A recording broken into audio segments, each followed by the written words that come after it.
അച്ഛനും അമ്മയും നാട്ടിൽ നിന്ന് വന്നപ്പോൾ അവരെ കണ്ട പോലെ തന്നെയുള്ള എക്സൈറ്റ്മെന്റ് ആയിരുന്നു അവർ കൊണ്ടുവന്ന പെട്ടി പൊട്ടിക്കാൻ. ഈ കാണുന്ന ഐറ്റംസ് ഒക്കെ അവർ കൊണ്ടുവന്ന സാധനങ്ങളുടെ പകുതിയുടെ പകുതിയാണ് കേട്ടോ. ബാക്കി കുറെ ഞങ്ങളുടെ വയറ്റിലോട്ടും പോയി, പിന്നെ അവിടെ ഇവിടെയൊക്കെ കൊടുത്ത് ഏകദേശം ഇത്രയായിട്ടുണ്ട്. പക്ഷേ ഈ ചിപ്സ് സാധനങ്ങളെക്കാളും ഞാൻ കുറേ കൂടെ എക്സൈറ്റഡ് ഈ ഉപ്പിലിട്ട ഐറ്റംസിനായിരുന്നു. അതിൽ സ്പെഷ്യലായിട്ട് ദേ ഈ ഐറ്റം.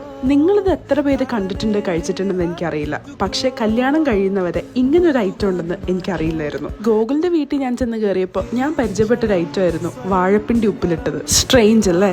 ആദ്യം ഇത് കേട്ടപ്പോൾ ഞാനും വിചാരിച്ചു വാഴപ്പിണ്ടി ഉപ്പിലിട്ടതോ. പക്ഷെ ഇത് കഴിച്ചപ്പോൾ എൻ്റെ മോനെ, എനിക്ക് ഏറ്റവും ഇഷ്ടമുള്ള മാങ്ങ ഉപ്പിലിട്ടതിന്റെ തോളോടൊപ്പം നിർത്താവുന്ന ഒരു ഐറ്റമാണ്. ഇത് ഉണ്ടാക്കുന്നത് എങ്ങനെയാണെന്നും എനിക്കറിയില്ല കേട്ടോ. ഇനി നാട്ടിൽ പോകുമ്പോൾ വേണം പഠിക്കാൻ. നല്ല ക്രഞ്ചിയാണ്, പിന്നെ അതിൻ്റെ കൂടെ നിറയെ മുളകൊക്കെ ഇട്ടേക്കുന്നതുകൊണ്ട് നല്ല എരിവുണ്ട്. അപ്പോൾ നിങ്ങളിൽ എത്ര പേര് ട്രൈ ചെയ്തിട്ടുണ്ട്? Let me know in the comments.